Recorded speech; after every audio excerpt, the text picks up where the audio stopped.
వేగాన్ని పెంచిన మోంతా తుఫాను దూసుకొస్తోంది. రేపు అంటే మరికొన్ని గంటల్లో కళింగపట్నం, మచిలీపట్నం, కాకినాడ సమీపంలో మోంతా తుఫాను తీవ్ర తుఫానుగా తీరం దాటబోతోంది. దీంతో ఇప్పటికే ఎడతెరిపి లేకుండా కురుస్తున్న భారీ వర్షాలకు కొన్ని ప్రాంతాలైతే అతలాకుతలం అయిపోతున్నాయి. జనజీవనం స్తంభించిపోయిన పరిస్థితి కూడా కనపడుతోంది. ఎక్కడికక్కడే లోతట్టు ప్రాంతాలు నీట మునుగుతున్నాయి.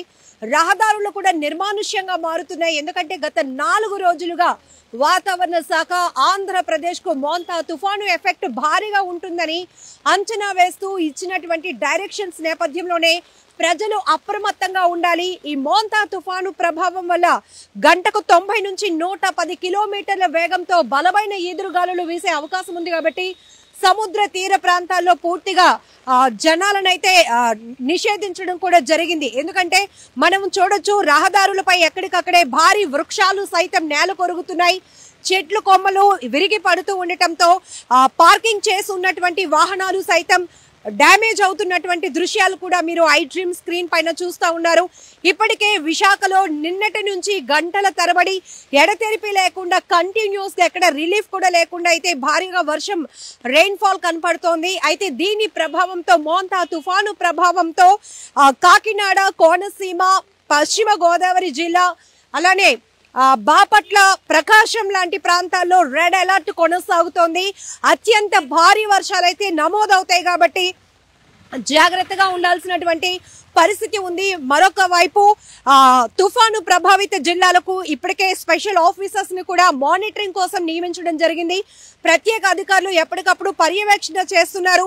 మరొక వైపు పునరావాస కేంద్రాలను ఏర్పాటు చేయడం, టోల్ ఫ్రీ నెంబర్స్ ను కూడా ప్రొవైడ్ చేయడం జరిగింది. ప్రజలకు ఎక్కడ అంతరాయం కలగకుండా ఫుడ్ కి గానీ లేకపోతే తాగునీటికి గానీ విద్యుత్ సరఫరా విషయంలో అధికారులు మాత్రం అలర్ట్ గా ఉండాల్సినటువంటి పరిస్థితి ఉంది. మరొక వైపు రాష్ట్ర వ్యాప్తంగా 27,000 సెల్ టవర్లు ఎక్కడైనా సిగ్నల్ వ్యవస్థకి ఏమైనా అంతరాయం ఏర్పడితే గనక దాన్ని ఇమీడియట్ గా పునరుద్ధరించే దిశగా డీజిల్ తో నడిచే విధంగా కూడా అన్ని రకాల ఏర్పాట్లు చేస్తున్నారు. మరొక వైపు తీర ప్రాంతాలలో హై అలర్ట్ కొనసాగుతుంది. బీచ్ సిటీస్ ఏవైతే ఉన్నాయో ఇప్పటికే ప్రజలు పూర్తిగా నిషేధించారు రాకపోకల్ని. మరొక వైపు మనం చూస్తున్నాం, ఇప్పటికే అలల ఉధృతి కూడా చాలా తీవ్రంగా కనపడుతోంది. అల్లకల్లోలమైనటువంటి పరిస్థితులు సాగర తీరాల్లో కనపడుతున్నాయి. అలానే ఎక్కడికక్కడే ప్రజలు మాత్రం అప్రమత్తంగా ఉండాల్సినటువంటి అవసరం ఉంది. బలమైన ఈదురుగాలులతో పాటు మరొక వైపు వర్షపాతం నమోదు అయ్యే తీవ్రత కూడా ఎక్కువగా ఉంటున్న నేపథ్యంలో అత్యంత అవసరమైతే తప్ప ప్రజలు బయటకు రాకుండా ఉండి సురక్షితమైన ప్రాంతాల్లో ఉండాల్సినటువంటి అవసరం ఉంది. మరొక వైపు మోంతా తుఫాను నేపథ్యంలో పానిక్ అయ్యేటటువంటి పరిస్థితి లేకుండా ఎక్కడికక్కడే సుస్పష్టమైనటువంటి అధికారులు గైడ్ లైన్స్ మాత్రమే ప్రజలు ఫాలో అవ్వాలి.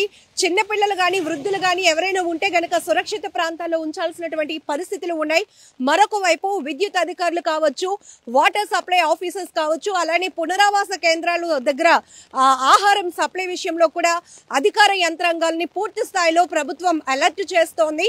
స్పెషల్ ఆఫీసర్స్ ని నియమించి వాళ్ళని మానిటరింగ్ సిస్టమ్ చేసే విధంగా కూడా ఎప్పటికప్పుడు అప్రమత్తత. మరొక వైపు టోల్ ఫ్రీ నెంబర్స్ ఏవైతే ఉన్నాయో పునరావాస కేంద్రాలకు సంబంధించి ఒకవేళ ఎవరైనా దూర ప్రాంతాల్లో ఉండి ఉన్న వాళ్ళు కూడా సేఫ్ ప్లేసెస్ లో ఉంచాలి. లేదంటే కమ్యూనికేషన్ సిస్టమ్ అనేది పూర్తిగా మీరు అందుబాటులో ఉండేలాగా ప్లాన్ చేసుకోవాలి అంటూ కూడా అధికారులు హెచ్చరిస్తున్నారు.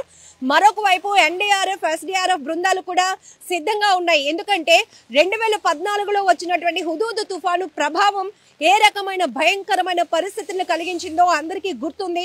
సో ఆ స్థాయిలో ఉండకపోయినా కూడా 110 కిలోమీటర్ల వేగంతో బలమైన గాలులు వస్తాయి.